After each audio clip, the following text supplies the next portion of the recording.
Halo para netizenku, selamat datang di channel Kacang ini. Ya, jadi hari ini gua mendengar beberapa rumor bahwa ada yang namanya CBR 254 silinder. Dan itu rumornya itu bakalan keluar di deket-deket ini ya. Deket-deket ini dia bakalan keluar. Tapi gua nggak bakal bahas yang namanya spek dari motor ini ya, atau dari keunggulannya atau dari teknologinya atau fitur-fiturnya. Gue nggak bakal bahas yang namanya si CBR 254 silinder ini, karena udah banyak banget yang bakalan bahas atau udah banyak yang review, udah bahkan banyak dapat bocoran-bocoran dari Hondanya. Tapi yang gua ingin sampaikan di channel Kacang ini, jangan terlalu banyak berharap kepada Honda, atau ya bolehlah berharap, cuman jangan terlalu berekspektasi untuk si CBR 254 silinder ini bakalan keluar dan menyaingin yang namanya ZX 250 4 silinder. Kenapa? Karena menurut gue pribadi yang namanya Honda semenjak dipegang Astra, atau ya bisa dibilang menjadi sebuah brand yang CKD, menurut gue agak sulit untuk mengeluarkan yang namanya CBR 4 silinder. Kenapa? Karena Honda harus merombak banyak hal. Pertama, mereka harus menciptakan pabriknya lagi untuk mesin 4 silinder. Kedua, mereka harus menyiapkan yang namanya engineer montir yang sampai sekarang masih belum bisa di apa ya namanya ya, dibenahi oleh Honda, karena montir-montirnya masang baut aja masih salah, dari brandnya sendiri masih salah. Kebanyakan anak PKL dimasukin ke Honda. Tolong QC-nya atau yang namanya standarisasi montir yang di Honda itu dibenahi, atau misalnya si orang-orang Hondanya gajinya dibesarkan supaya yang udah senior kagak cabut.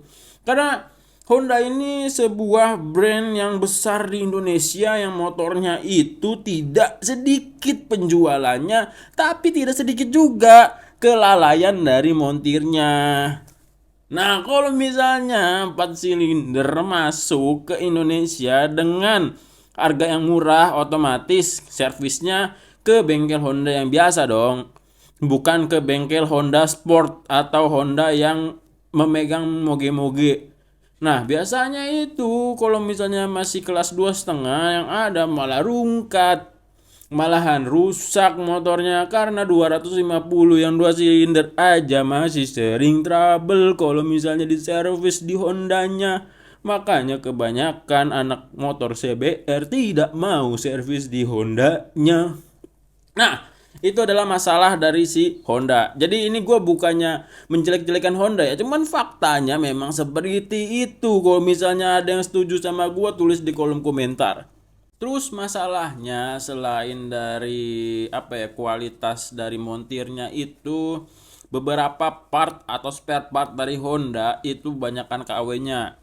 Dan walaupun kita mau beli yang ori, misalnya kita mau beli di service centernya di Honda, itu nggak pernah ready stock.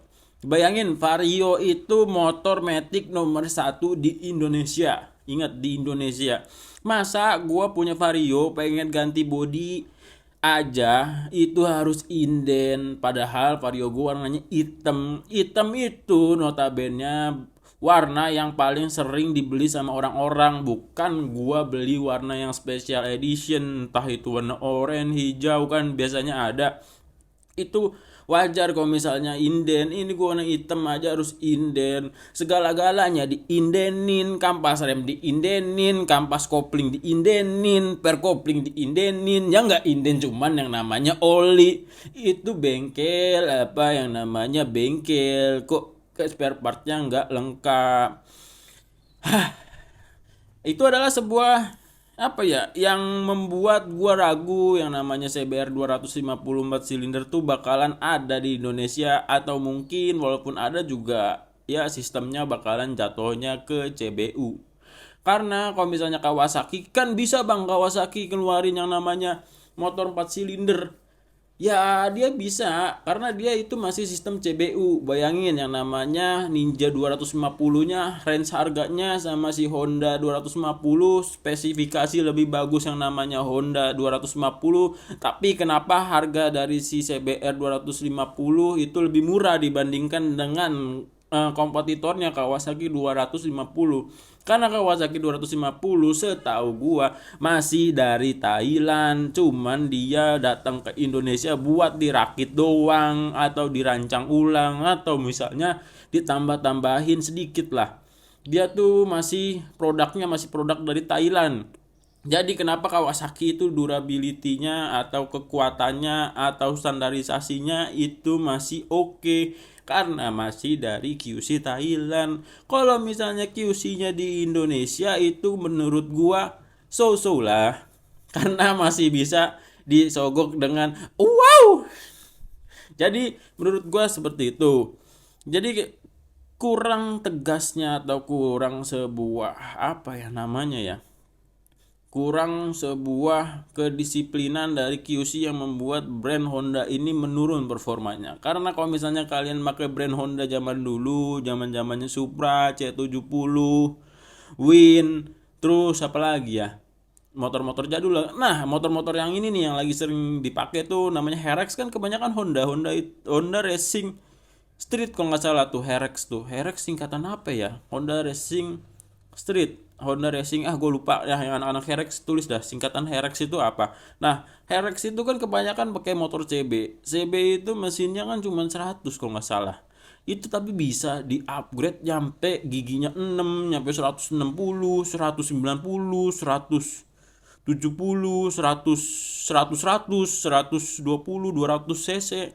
Itu bisa, semuanya kuat. Bahkan motornya masih pada kenceng, motor-motor itu kenceng lo bayangin. Terus dengan rangka yang aneh itu, atau misalnya maksudnya bukan aneh ya, rangka yang jadul itu bisa menahan performa mesin yang udah di-upgrade sama anak-anak kreatif Herex. Jadi motornya kencang dan stabil, lu bayangin. Motor Honda jadul itu beda sama sekarang, karena gue sendiri adalah maniak Honda. Motor pertama gue Honda, motor setelah gue pakai ya itu Honda lagi, dan gue pakai Sonicnya gampang rusak, dan kalau rusak lama indenya.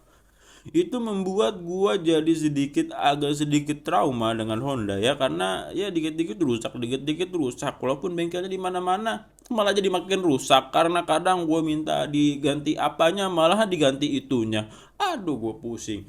Terus jadinya menurut gua agak sulit untuk misalnya bisa keluar di Indonesia karena banyak banget yang dibenahi, dan kalau misalnya beneran nyampe keluar 254 silinder di Indonesia, itu cukup agak sedikit wanti-wanti sama gua, hati-hati saat pembeliannya.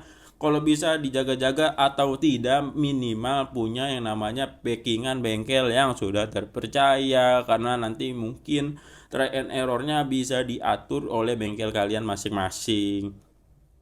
Karena kebanyakannya di Indonesia ya, nggak Honda doang ya, menurut gua tuh kalau ada brand baru bukannya belajar dulu tentang mesinnya, gimana caranya membenahi atau membenarkan, atau bagaimana cara buka bodinya, itu biasanya langsung praktek, karena di Indonesia itu pengalaman lebih penting daripada teori yang mengakibatkan motor kita yang tidak mau dijadikan contoh teori atau praktek atau malpraktek atau contoh pengalaman dari montir yang tidak pengalaman, malah jadi kena imbasnya karena kita punya motor datang ke bengkel pengennya bener gitu.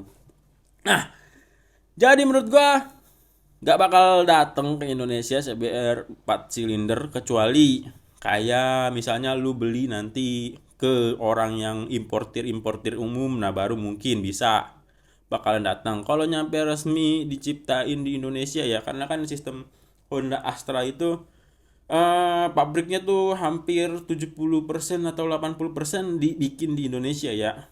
Karena emang untuk ngepres harga, peraturan di Indonesia tuh memang seperti itu ya. Kayak misalnya HP OVO, Vivo itu kan udah hampir 90% diciptain di Indonesia, makanya harganya murah dengan spek tinggi. Sedangkan iPhone Dia menjaga kualitasnya dengan dia menciptakan pabrik hanya di Amerika dan China.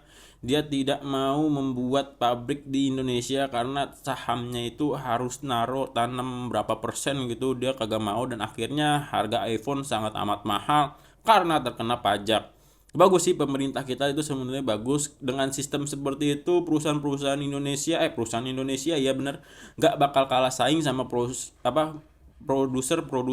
atau pabrik-pabrikan atau pengusaha-pengusaha dari luar negeri itu ya, karena mereka harus memiliki modal besar untuk menanam sahamnya di Indonesia, terus perekrutan karyawannya juga harus orang Indonesia kalau nggak salah sebagian berapa persennya. Nah itu yang membuat harganya juga jadi lebih murah karena terbebas dari bayaran pajak yang tinggi. Jadi mereka yang harus nanggung pajaknya karena mereka punya pabriknya.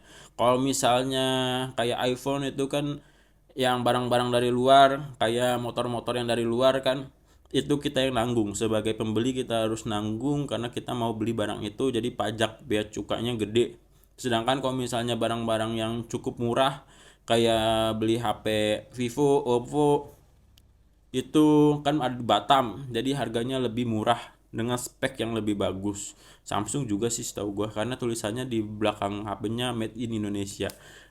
Jadi gitu. Menurut gua kembali lagi nggak bakal keluar. Jadi ini cerita tentang gua, jangan terlalu banyak berharap ya. Karena di sini tuh nggak pernah menceritakan sebuah angan-angan, gue menceritakan realistis tentang motor Supra gue yang pakai mesin Daytona. Dibilang nggak enak dipakai harian, memang nggak enak. Kenceng mah ya kenceng, spare partnya susah ya susah, harganya mahal ya memang mahal. Terus Sonic juga di karbon, harganya juga jadi nggak worth it karena kalau misalnya dijual namanya Sonic, motornya tetap murah. Dan untuk kali ini CBR 250 4 silinder, kalau misalnya bisa gue bilang ya nanti dulu lah. Kalau misalnya kalian mau beli motor 4 silinder, ya udah ambil aja yang namanya ZX 250. Atau kalau misalnya kalian pengen nyari moge, ya ambil aja motornya si UJ, almarhum Ustadz Abu Khori. Siapa namanya ya? Ya pokoknya almarhum UJ. Jadi kalau misalnya mau beli moge itu yang paling murah harganya. Terus kalau misalnya kalian pengennya Honda, ya udah beli aja yang namanya CBR 250 2 silinder, itu udah mantep banget karena riding mode-nya ada 3.